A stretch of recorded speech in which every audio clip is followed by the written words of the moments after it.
Hey you all, welcome to a combo video of day 5 and day 6 of Mr. Raymond's virtual learning tour. Today we're going to talk about syntax and diction. But before anything else, I want to talk about growth mindset and personal practice. You've all been very much so kind of introduced to these ideas of growth mindset. And what we mean by that is knowing that we can learn anything, knowing that we can grow our mind like a muscle, knowing that nothing is outside of our ability, provided that we practice every day. And I really want to step into that a little more because I don't know about you, but we all have a lot more time these days. And we need to be using this time wisely, not just so we can have a purpose like we talked about in the last video, once we've come to the stages of grief that look like acceptance and purpose, but using these times for that purpose to grow and to develop skills and abilities that enhance our human experience.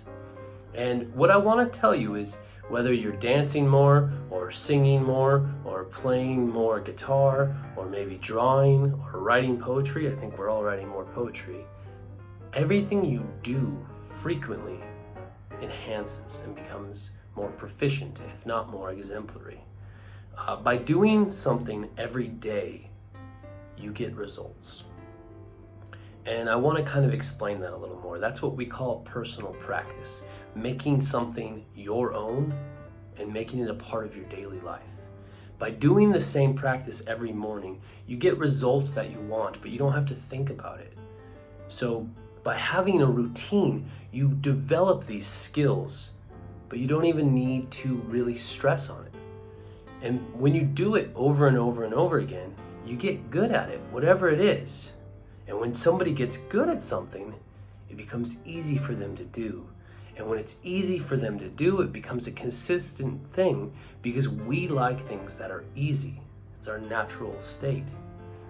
And when we are consistent, we get great results.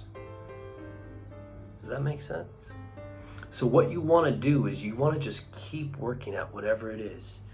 And what we're working on now is writing poetry. And some of you seem like you might be kind of struggling and saying in your mind, but Mr. Raymond, I'm not a poet. But Mr. Raymond, I'm not a good writer. But Mr. Raymond, I don't know how to do this. I've actually had video conferences with some of you who just tell me, Mr. Raymond, I can't do this. And you put your hands up before you even pick up the pen. But if you do something every day and just flex into it, lean into it. Don't worry about being perfect at anything. Just put the pen to the paper, put your fingers to the keys, and make it happen. You will get better. And you, yes, even you, can become a brilliant poet. I became a pretty good poet, and what do I know? I'm not special. I just put time and energy into it and believed in myself and read the great writers. And more than anything, I wrote a lot. And it's kind of fueled my life to this day. And a lot of miracles that are happening, like the possible marriage of me and my wife, the birth of my first child, the experience of teaching in Abu Dhabi. All of this has occurred just because of my love of poetry in a lot of ways, and my love of education. But that's a long ramble, and now 4 minutes about. But let's get into these two topics. Syntax and diction, okay? Diction is a fancy word for your word choice. Diction is a fancy word for your word choice. It's really that simple. It's the words you choose to employ in your writing. You can remember this through the word dictionary. But diction really separates quality writing from poor writing. It takes one's writing to a whole new level. And I want to share with you a few examples of quality diction. One example I shared with you in the chapter that you read last class was the famous beginning of Charles Dickens' novel, A Tale of Two Cities. And he wrote, "It was the best of times, it was the worst of times. It was the age of wisdom, it was the age of foolishness. It was the epoch of belief, it was the epoch of incredulity. Incredulity? It was the season of light, it was the season of darkness. It was the spring of hope, it was the winter of despair." Now what he does there is he repeats himself in one really long run-on sentence. And many English teachers would probably take out their red pen and slash away at that. But what's going on is he's making this repetition, this choice of words that kind of ebbs and flows, and it really provokes the mind into some poetic qualities. Then I also shared with you guys some famous early authors from the Harlem Renaissance. Paul Laurence Dunbar, who wrote in his poem, "An easygoing feller, I like to just go jogging long, to limber up my soul with song, to stop a while and chat the men, and drink some cider now and then."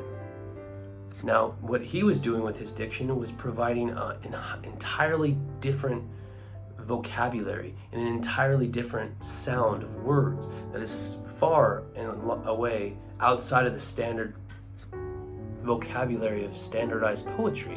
But by doing so, he brings the level of poetry to a more